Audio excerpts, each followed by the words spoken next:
Hola, ¿qué tal? Mi nombre es José Guadalupe Sánchez Velázquez, alumno del séptimo año de la carrera de Ingeniería Mecatrónica Agrícola, y en esta ocasión presento el video de la práctica 1 del curso de Inteligencia Artificial, el cual es la simulación de una red neuronal perceptrón para la identificación de números pares, números impares y números mayores a 5.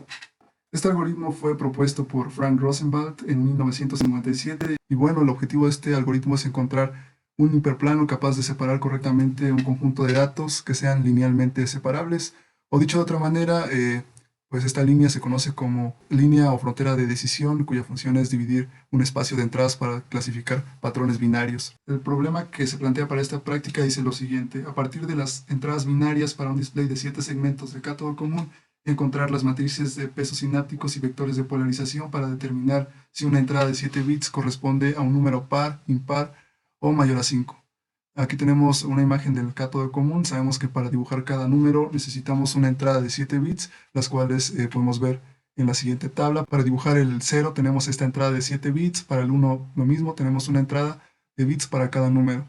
Lo siguiente es programar en Python el algoritmo perceptrón. Para ello empezamos por definir nuevamente el vector o la matriz bidimensional con los datos de entradas o con los bits de entradas para dibujar cada número en el display.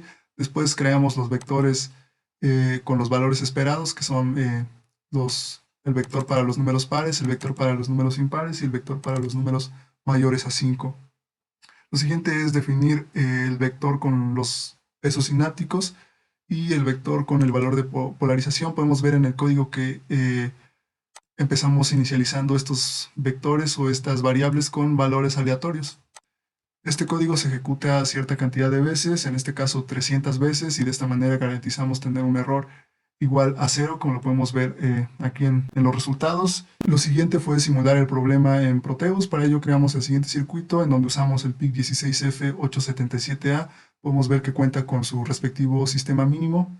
Y bueno, aquí tenemos los 7 bits de entrada y el display en donde vamos a estar pintando cada número. Tenemos por acá una tabla que nos indica los bits que debemos activar o desactivar para dibujar cada uno de estos números. De este lado tenemos un deep switch de 3 elementos, el cual nos permite seleccionar cada una de las opciones. La opción A, que es el funcionamiento del algoritmo o de la red neuronal para identificar números pares, la opción B para los números impares y la opción C para los números mayores a 5, y finalmente tenemos un display en donde vamos a poder visualizar cada una de las opciones que hayamos seleccionado y el algoritmo en funcionamiento. Bien, lo siguiente pues fue programar el PIC. Para ello nuevamente creamos el array bidimensional con los datos de entradas, es decir, con los 7 bits para dibujar cada uno de los números. Tenemos aquí los vectores de peso sináptico y el valor de polarización para cada caso, para los números pares, para los números impares y para los números mayores a 5.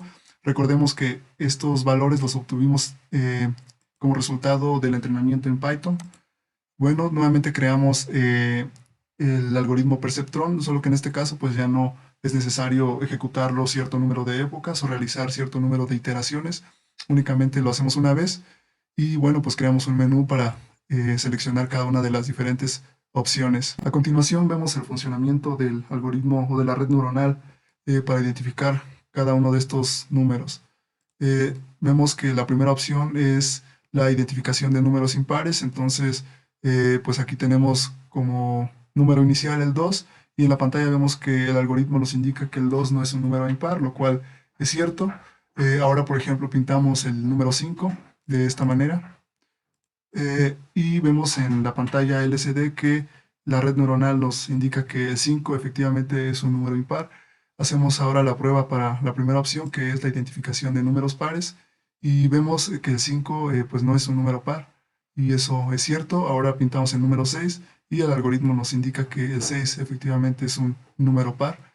Bien, entonces procedemos a realizar la prueba para la última opción, que es los números mayores a 5. Para ello lo seleccionamos de esta manera y vemos que el 6 efectivamente es un número mayor a 5, y pues bueno, el algoritmo funciona correctamente. Hacemos una última prueba con el 0. Nos indica en la pantalla LCD que el 0 no es un número mayor a 5, lo cual es cierto, y de esta manera pues verificamos que la red neuronal funciona correctamente para cada uno de los tres casos. Y bueno, pues de esta manera concluimos el video de esta práctica, no sin antes mencionar que este algoritmo tiene ciertas desventajas o limitaciones. Una de ellas es que no es capaz de resolver problemas que tengan que ver con la función hora exclusiva, y otra es que no es capaz de clasificar clases o conjuntos de datos que no sean linealmente separables. Y con esto concluyo este video. Muchas gracias.